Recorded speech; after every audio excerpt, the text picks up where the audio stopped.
Bonjour à tous, j'espère que vous allez bien. On va se retrouver dans cette nouvelle vidéo pour parler de mitigation block. La dernière fois, on avait parlé de breaker block. On va pas dire que ça va être la même chose, mais on peut enchaîner un breaker block tout mitigation block, voire même ne pas faire de breaker block et aller chercher juste un mitigation block. Donc c'est ultra important de le connaître aussi.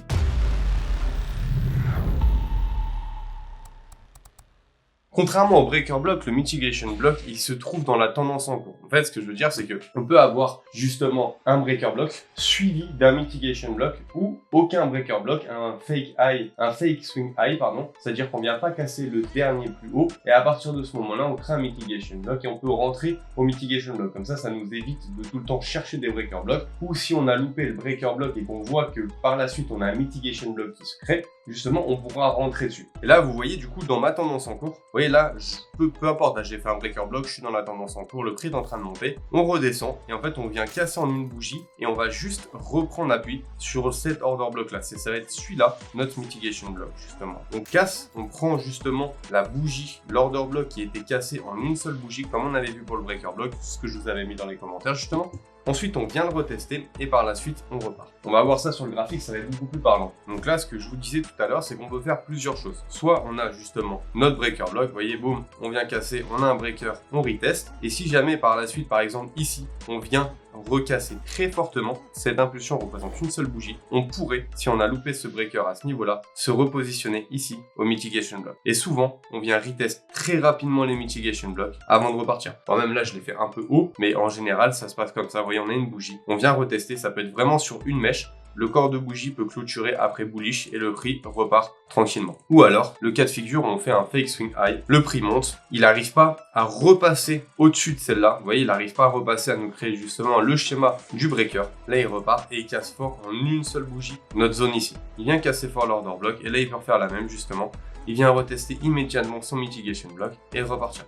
C'est pour ça, je pense que ceux qui tradent un peu de ICT, vous attendiez souvent potentiellement soit l'order block qui était ici, soit la prise de liquidité et potentiellement l'order block qui était ici. Vous voyez le prix qui repart très fort et qui ne vient jamais retester vos zones. C'est parce qu'en fait, il vient juste reprendre un mitigation block, voire juste retest l'entrée d'une FVG avec son mitigation block et partir immédiatement. Ici, on vient de créer un nouveau plus haut et ici, quand on casse en une seule bougie, vous voyez, avec la grosse impulsion, on laisse ici, ça va être ça qu'on va appeler notre mitigation block. Vous voyez, juste ici, on crée de la FVG et on laisse justement un mitigation block juste ici. Vous voyez, il est là notre mitigation block. Et vous voyez, là c'est pour vous montrer, je suis en replay, il n'y a pas de temps réel. Ici, vous voyez, on vient retester immédiatement, ça repart. Et après, le prix, il vient nous recréer des nouveaux plus hauts. Là, il n'est même pas venu retoucher celui-là, non. Et de toute façon, il n'avait pas cassé en une bougie. Mais vous voyez, ici, on vient retoucher le mitigation block et immédiatement, on repart en une bougie. C'est pour ça, si vous avez loupé, par exemple, ici, on n'a même pas eu de breaker, mais si vous avez loupé votre entrée ici, pour X ou Y raison, et que vous aviez un objectif beaucoup plus haut de, je sais pas, 15, 20, 30 pips, bah, vous pouvez vous repositionner au mitigation block. Vous voyez ici, on vient casser une seule bougie cassure franche, on vient la retester immédiatement. Et vous voyez, on n'est même pas revenu sur un OTE, on est juste venu retester immédiatement le mitigation block avant de recréer par la suite un nouveau plus haut. Si cette vidéo vous plaît, n'hésitez pas à liker et n'hésitez pas aussi à vous abonner à la chaîne. Et ici, je suis passé en daily. Tout à l'heure, j'étais en M15. Là, je suis passé en daily. Ici, vous voyez, on voit qu'on n'arrive pas à venir recréer un nouveau plus haut. On laisse potentiellement des equals, mais ça va être ça, ce qu'on va appeler un fake swing high. En fait, on n'arrive pas à recréer un plus haut. Et par la suite, on plonge. Vous voyez, là, on plonge, on casse franc en une seule bougie. À ce niveau-là, on vient casser et on laisse de l'imbalance. Ici, notre mitigation block, en fait, il va se situer juste là. Et en général, vous allez voir, on vient retester juste immédiatement avant de repartir. Vous voyez, là, on rentre immédiatement dans le mitigation block et on clôture bearish. En fait, c'est ça, c'est carrément plus puissant. Ça va annoncer que le prix,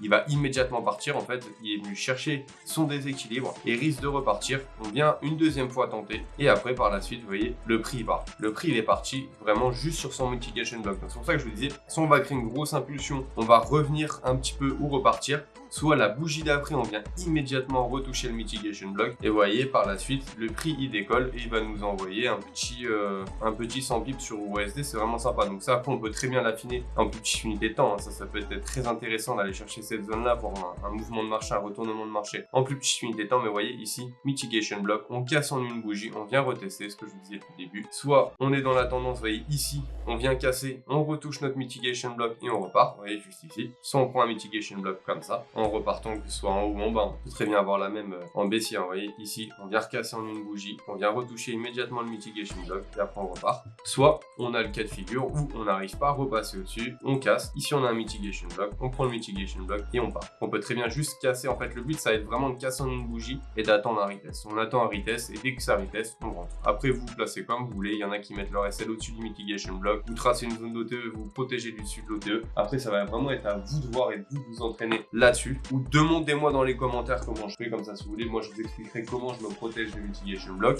Dites-vous, ça va être un peu comme le breaker. On vient casser en une bougie, on reprend un bout dessus et par la suite, on repart. J'espère que vous avez aimé cette vidéo. N'hésitez pas à la commenter et on se retrouve dans une prochaine vidéo.